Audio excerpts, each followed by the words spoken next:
Hey guys, so what we're going to be doing today is going over my top 5 figures of the year so far, and these are figures that I would have to own already, but yeah, it's just so far. Fun little list, starting from the worst to the best, 5 to 1.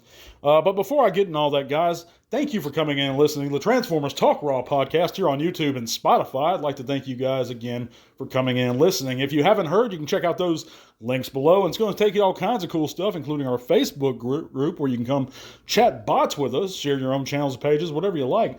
I'd be personally thrilled to see you guys there. You can help support the podcast via Patreon if you'd like. That $3 a month goes a long way to supporting the channel, helping us with our equipment, and providing those many giveaway figures that we do every month. But there's all kinds of stuff down there, guys. You know the spiel. Go on over and check it out below if you'd like to. But yeah, I'm going to go over my pickups today. I hope you guys had a great start to your work week on this Monday. It's going to be a long week, guys, so buckle up. But hopefully you enjoy this segment a little bit. Of course, my number 5 best figure of the year so far is going to be the Studio Series 86 Wheelie. And that's going to surprise some of you guys because I know he's gotten some hate. Some folks like him, but some folks don't. He's not for everybody, I'll give you all that. But his car mode is sufficient. For the price point, I think he's a good value, to be honest with you. I think he is an improvement over the previous Wheelie release and Titan's Return. Or was that Power of the Primes? One of the two. But I think he is an improvement. He looks good. A lot of paint apps for a figure of that size. I think he's decently engineered. Great articulation. Looks fantastic in robot mode, and even comes with his slingshot accessory.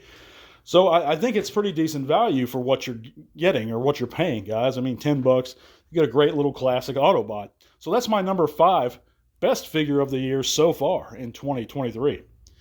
My number 4 best figure of the year is going to be the Speedia 500 Crasher. And I know we've gotten this mold before. I know that they reused most of the parts except for the head, I believe. I know the head is different from the Siege Mirage to this figure.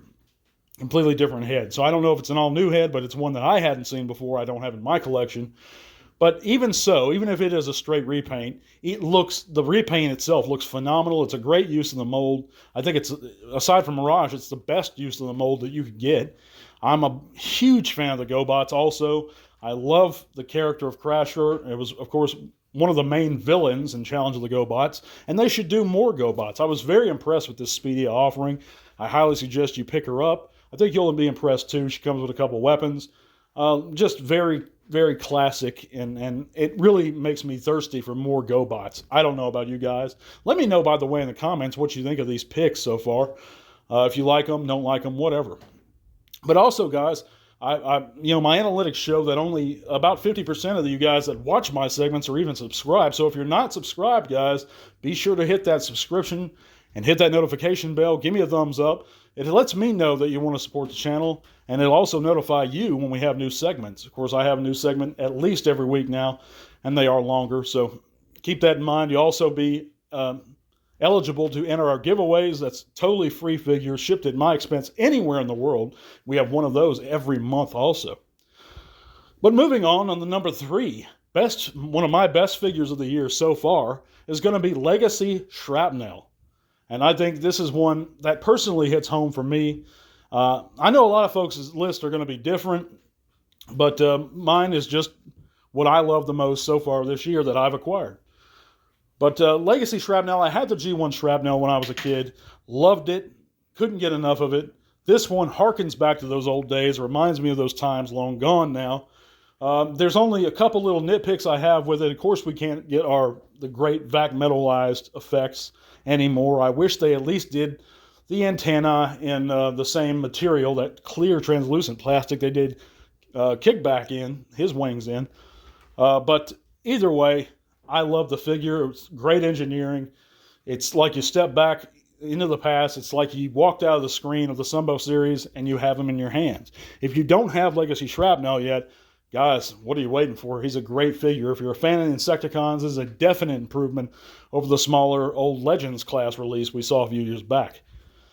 But my number 2 best figure of the year so far is going to be the Studio Series 86 Snarl. And I know if you guys have acquired this already, I was lucky enough to order mine from CMD store. I believe they still have him in stock. He's only going to go up in price, guys, so like all these Dinobots have. Pick him up now if you even thinking about getting him. If you're on the fence, pick him up.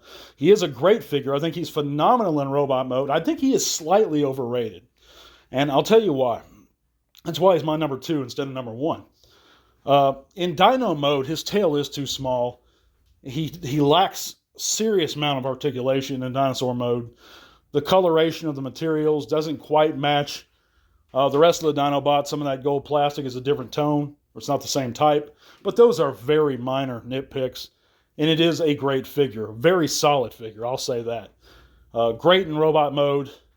Average in Dino mode, so that makes him a very solid figure overall. Comes with his sword.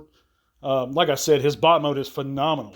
And he looks just like, screen accurate 100%. His transformation is pretty good. He has a couple little unexpected turns, and pulls, but other than that, he's just a great figure, guys. Pick him up. I highly recommend him. But my number 1 figure of this year so far in 2023 is going to be the Legacy Metal Hawk. That's right, guys. I like him better than any other figure on my list or any other figure that's been released so far this year. He's a great character that we rarely see offerings of here in the West. We've only seen him once, actually, and he was in part of an exclusive multi-pack years ago or a few years back. I want to say in Titan's Return. And he was just a simple recolor. This time he has actually a heavy retool and modification of an existing wonderful mold, that old Cyclonus mold, or that Cyclonus mold that we got in Earthrise, in Kingdom.